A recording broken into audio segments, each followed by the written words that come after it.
The first thing we noticed was the smoke. It was coming from somewhere deep between the trees. At first we thought it was a campfire, then we saw the chimney. There was a house in the middle of the forest, not a cabin, not a hunting shelter, a real house.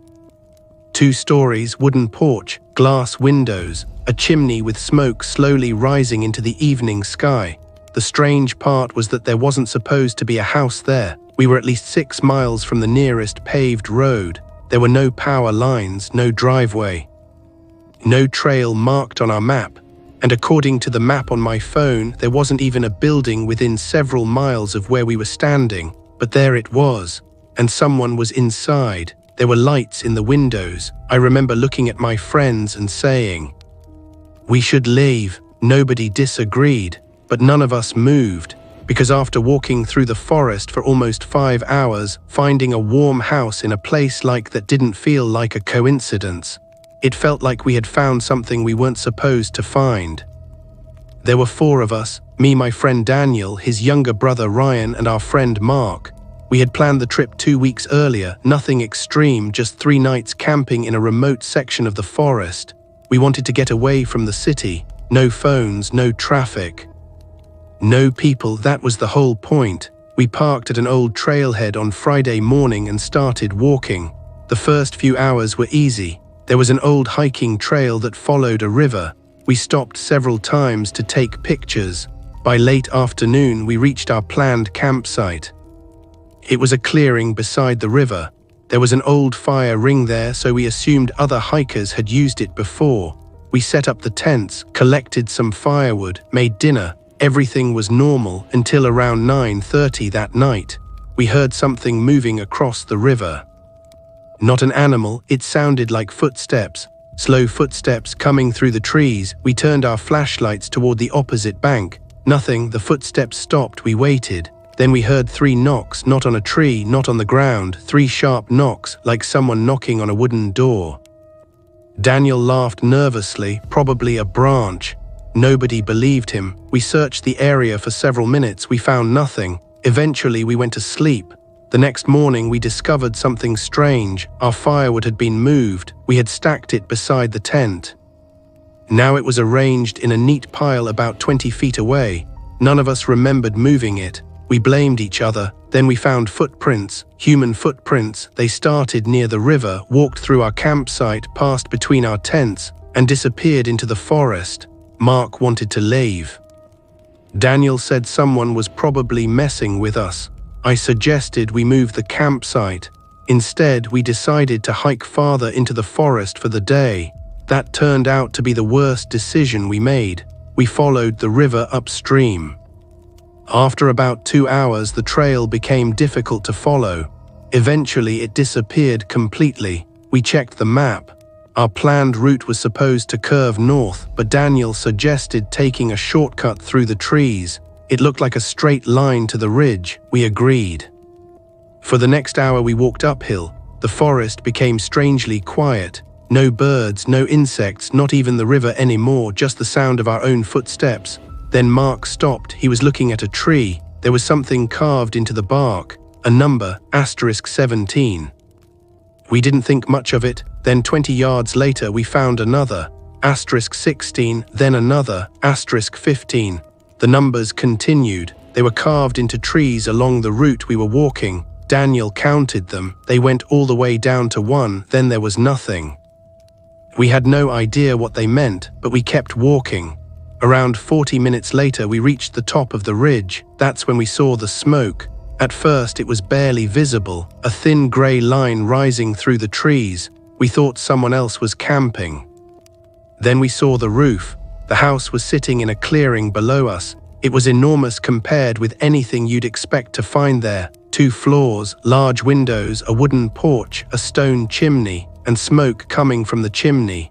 Ryan pulled out his phone, no signal. I checked mine, nothing. Daniel opened the map.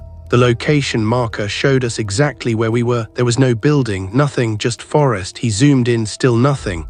We stood there for almost a minute. Then we heard something, a dog barking, once, then silence. That made everything worse. A house that shouldn't exist was one thing. A house with a dog was another. Someone clearly lived there. We started walking toward it. The clearing was larger than it looked from the ridge. As we got closer, we noticed a few things. The grass around the house had been recently cut. There were flower pots on the porch. A pile of firewood was stacked beside the back wall, and there was a small vegetable garden behind the house. Everything was maintained. Someone was taking care of this place. We reached the porch. Nobody came outside. I knocked 3 times, nothing. Daniel knocked again, still nothing. Then we heard footsteps inside. Someone was walking toward the door slowly. We all looked at each other. The door opened. An elderly man stood there. He looked completely normal. Grey hair, flannel shirt, work boots. He looked at the 4 of us, then he smiled. "You're a long way from the trail." Nobody answered. He looked past us toward the forest, then back at me. "How did you get here?" I told him we'd been hiking. He nodded. People don't usually come this far. There was something strange about the way he said it. Not angry, not surprised, almost disappointed. Daniel asked if we could use his phone. The man said he didn't have one. That surprised me. The house looked like it had electricity. There were lights visible through the windows. He invited us inside. I didn't want to go, but Ryan was exhausted, so we stepped inside. The house was warm, very warm. There was a fire burning in the fireplace. A kitchen sat to the left, a dining room to the right. Everything looked clean, almost too clean. There were framed photographs everywhere, family photographs. The first one caught my attention. It showed the same house, but the picture looked old, very old. There were 3 people standing on the porch, a woman, a young man, and the elderly man who had just opened the door. I assumed the photograph had been taken decades ago. Then I noticed something. The elderly man looked exactly the same. Same face, same hair, same clothes. I stared at it. He noticed. "Family?" I asked. He smiled. "Something like that." Before I could ask what he meant, he walked toward the kitchen.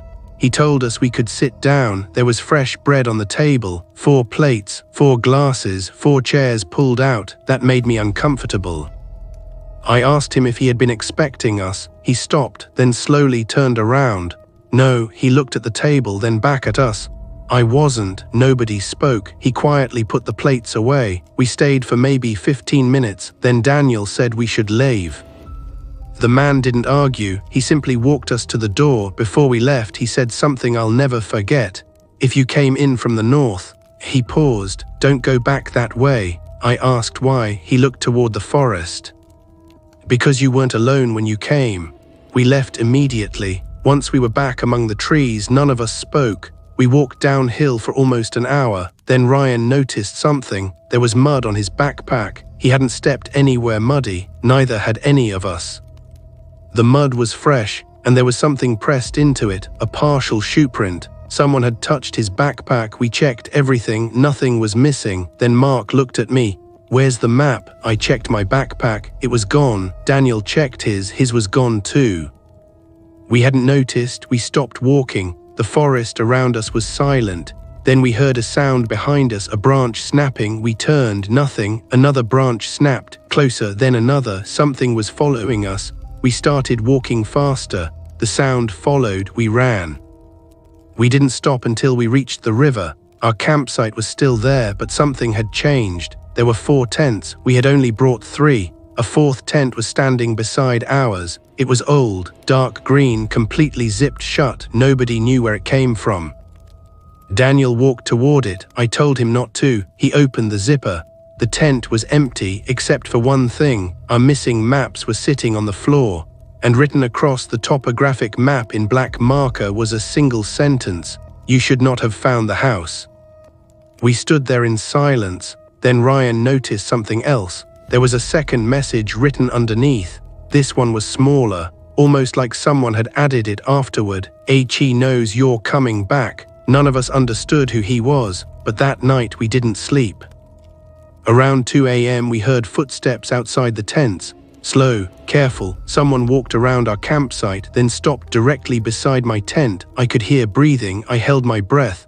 The person outside stayed there for several seconds, then walked away. We waited. Nothing happened. Then I heard something else.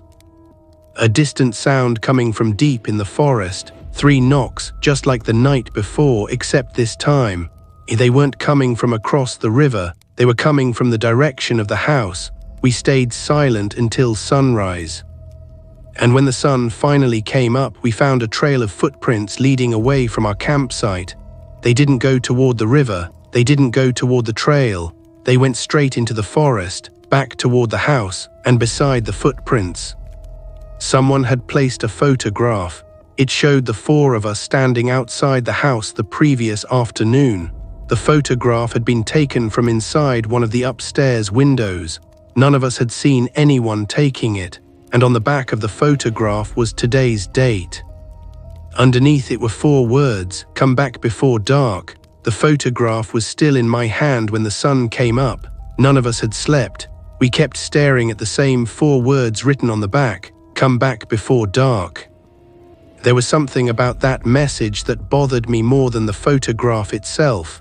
It wasn't written like a threat. It sounded like an instruction, like whoever left it already knew we would have to return. Daniel wanted to burn the photograph. Mark wanted to leave immediately. Ryan kept asking the same question.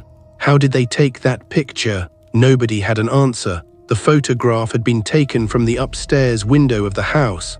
We had been standing in front of the house around sunset. The angle was wrong for someone standing outside. Whoever took it had been inside, watching us, and we hadn't seen anyone upstairs. We packed everything. The 4th tent was still sitting beside ours. We didn't touch it. We left it exactly where it was. Our plan was simple: follow the river back to the trailhead. Get to the car, leave, but after 20 minutes we realized something was wrong. The river wasn't where it should have been. We had been walking beside it for most of the previous day. Now it was gone. We checked the map. Daniel's phone still had no signal. The map showed the river behind us, but when we turned around there was nothing, just trees. We kept walking for another hour. Then we found one of the numbered trees, the same carved number from the previous day, except this time it said, "We stopped." Daniel looked at me. "We are going in circles." Nobody wanted to say it, but we knew he was right. We had been walking downhill. The river should have been getting closer. Instead, the forest seemed to be getting thicker. Then we heard the sound of water. We ran toward it. The river appeared between the trees, but something was wrong. It wasn't the same river. The water was moving in the opposite direction. Daniel checked the map again. His face changed. "What?" He pointed. The map showed our location. We were almost directly beside the house. We had somehow walked back toward it. Mark started swearing. Ryan said we should follow the river anyway. We didn't, because standing across the river was the house, the same house, smoke rising from the chimney, one upstairs window illuminated. And someone standing on the porch. The old man, he wasn't waving, he was just watching us. Daniel shouted across the river, "Who are you?" The man didn't answer. Instead, he turned around and walked inside. The front door remained open. We stood there for several seconds. Then Mark said something that none of us wanted to hear. "We're going back." He was right. If the house was the only landmark we could find, we needed to know where we were. We crossed the river. The old man was waiting inside. This time he didn't look surprised. He looked tired. He closed the door behind us. "You came back?" Daniel asked him why the forest kept bringing us here. The man looked at him for a long time. Then he said, "It doesn't bring people here." He pointed toward the photographs. "People come here." I asked him about the photograph. He didn't answer. Instead, he walked to a cabinet and opened it. Inside were dozens of photographs. Some were old, some looked recent. He placed several on the table. They showed hikers, campers, hunters. People standing beside tents, people walking through the forest. Some photographs were decades old, others were clearly modern. Then I saw something that made my stomach drop. A photograph of our campsite, taken the night before. Another photograph showed us hiking toward the house. Another showed us standing on the porch. The old man had been watching us the entire time. Daniel demanded to know who took the photographs. The man finally answered, "Not me." That was when we noticed the staircase. There was something scratched into the wall beside it. Names. Dozens of them, some had dates beside them, others didn't. Ryan moved closer, then stopped. He pointed at one of the names. It was his full name written on the wall. Beside it was today's date. Ryan stepped backward.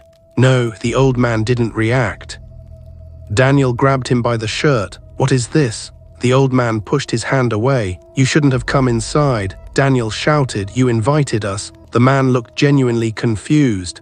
I did. Nobody spoke. Then he looked toward the hallway. His expression changed. She's here. We heard a door close upstairs. Slowly, all four of us looked toward the staircase. The old man whispered, "Don't go upstairs." Then the lights went out. Everything became completely dark. Ryan grabbed my arm. Somewhere above us, footsteps started moving across the second floor. One step. Then another, slowly approaching the staircase. The old man whispered again, "Don't look at her." A shadow appeared at the top of the stairs. We couldn't see a face, just the outline of a person. A woman. She stood completely still. Then she started walking down. The old man ran toward the kitchen. We followed him. He opened a narrow door behind the cabinets. There was a staircase leading down. Go. We climbed down. The door slammed behind us. We were in a basement. It smelled like damp wood and dust. The old man locked the door. Something hit it from the other side, once, twice, then silence. He took a flashlight from a shelf. This is where they keep the records. Daniel asked, who? The old man looked at us. Everyone who found the house. He led us through the basement. There were shelves everywhere, maps, photographs, backpacks, shoes, wallets, personal belongings, things that clearly belonged to people who had disappeared. Mark found an old hiking backpack. Inside was a driver's license. The photograph showed a young man. The date on the license was from 1998. The old man said he came with 3 friends. What happened to them? He didn't answer. Daniel looked around. Where are they now? The old man pointed toward the ceiling. We heard footsteps again. But this time there were more than one set. Multiple people were walking upstairs. The old man whispered, "They don't like visitors." Daniel asked him who they were. The man finally told us the truth. The house had been there long before he was. His father had found it when he was a teenager. He had entered with 2 friends. Only he came back, but the house never really let him leave. Every few years, someone would discover the property. Hikers, hunters, teenagers, people who got lost, and once they entered, the forest changed, paths moved, landmarks disappeared. People became separated, some escaped, some didn't. I asked him why he stayed. He looked at me. I tried leaving. He paused. I made it back to the road. Then he looked toward the ceiling. But the next morning I woke up here. That was when Daniel noticed something on the basement wall, a map.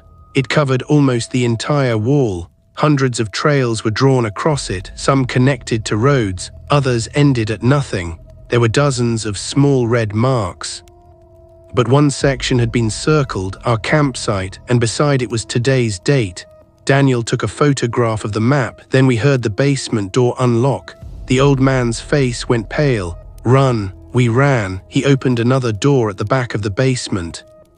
It led into a narrow tunnel. We crawled through it. The tunnel eventually opened into the forest. We didn't stop. We ran until the house disappeared behind the trees. Then we heard the old man's voice. He was shouting from somewhere behind us, "Don't follow the road."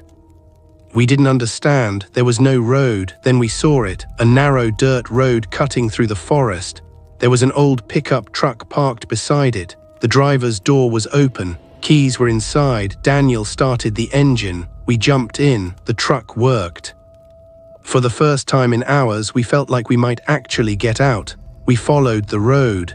It eventually connected to a paved highway. We drove for almost 40 minutes before we found a gas station. We stopped, called the police, and told them everything. They didn't believe us at first, but they checked the area. They found our campsite. They found the old trail. They found the river, but they couldn't find the house. There was nothing there, no foundation, no chimney, no garden, nothing. The forest simply continued. The 4th tent was gone too, so were the photographs, except for one, the photograph of us standing outside the house. I had hidden it inside my jacket before the police arrived. I still have it. The police eventually found the old man. Or at least they found someone matching his description. An elderly man living alone in a small town almost 50 miles from the forest. When investigators showed him our photograph, he said he had never seen us. They searched his house. There were no photographs, no maps. Nothing connecting him to the forest, but there was one strange thing. His driver's license showed his date of birth. He was 78 years old. The photograph on his license looked exactly like the man we met. Not similar, exactly the same. We never went back. Daniel refuses to talk about the trip. Mark stopped hiking completely. Ryan moved away from the area a few months later. As for me, I still have one thing from that weekend. The photograph. I've looked at it hundreds of times. The four of us are standing outside the house. The old man is visible behind the front door, but there is something else, something I didn't notice until months later. Look at the upstairs window. There is a woman standing behind the glass. She's wearing a white dress, and she's looking directly at us. I don't know who she was. I don't know if she was connected to the house. And I don't know why the old man told us not to look at her. But there's one thing I still can't explain. The photograph was taken from inside the house. The police never found a camera, and when I zoomed in on the upstairs window, the woman wasn't looking at us. She was looking past us toward the forest, like she was watching someone standing behind the camera, someone we never saw. To this day, I don't know who took that photograph, and I don't know if the house was ever really there, but sometimes I still think about those numbered trees. 17, 16, 15, all the way down to 1, because if those numbers were counting down to the house. I've always wondered what number comes after 1, and whether the people who found that house before us ever made it far enough to find out. That was the night we found a house deep in the woods, and whatever was inside it was already waiting for us. If you think you know who took that photograph or what you think was really happening inside that house, let me know in the comments. I want to hear your theory.